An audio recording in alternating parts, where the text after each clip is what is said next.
recession. But Lord, if you told me to start the business in the midst of a recession, then Lord, I'm looking for a location.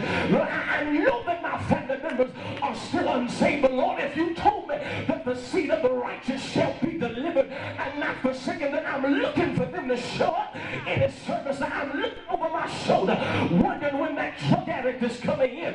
Because Lord, I believe what you told me. Somebody just tell your neighbor, say, Lord, I believe what God told me. Yes, Lord. Yes, Lord.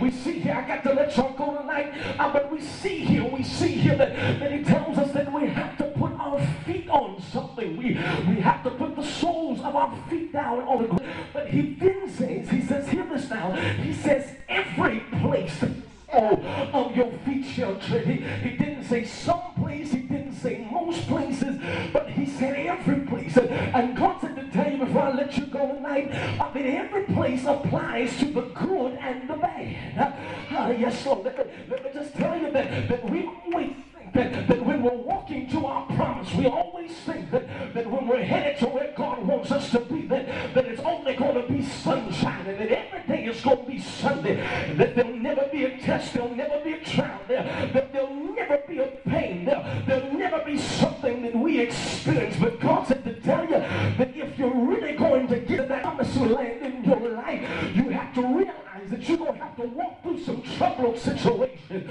I wish I had a witness that just knows what I'm talking about, just to let me know I'm preaching to somebody in here, and I'm not talking to myself. If you really going to get to the place that God wants you to be, you're going to have to cry sometimes. You don't have to believe it. You might not agree with me, but if you're really going to reach a place of anointing, some of y'all are going to have to spend some nights and wondering why it is that people that you've done the most for have turned their back on you and don't want anything to do with you. But God said to tell you that every place at the sole of your feet, that means that even when I walk through some bad places, that means that even the trouble belongs to me.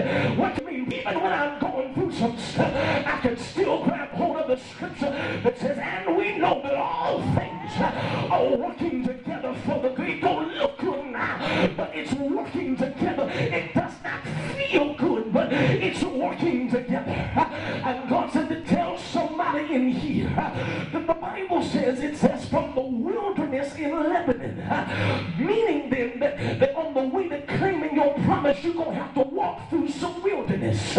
What do you mean, preacher? A wilderness is a place where stuff does not grow.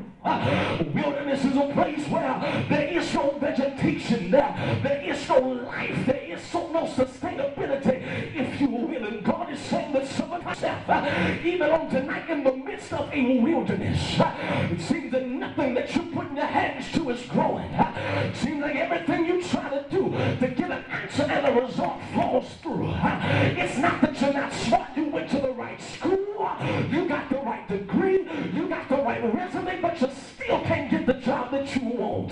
Just tell your neighbor, say, neighbor, it's all right, you're just in a wilderness. I know that God told you that you'd be further than this by now. I know you thought that because you gave that $100 when the prophet told you that you was going to get everything you wanted, you thought everything was going to be fine now. But you find yourself at the end of the month with more month in your hand money. But God is saying, go down, be all right. You're just in your wilderness.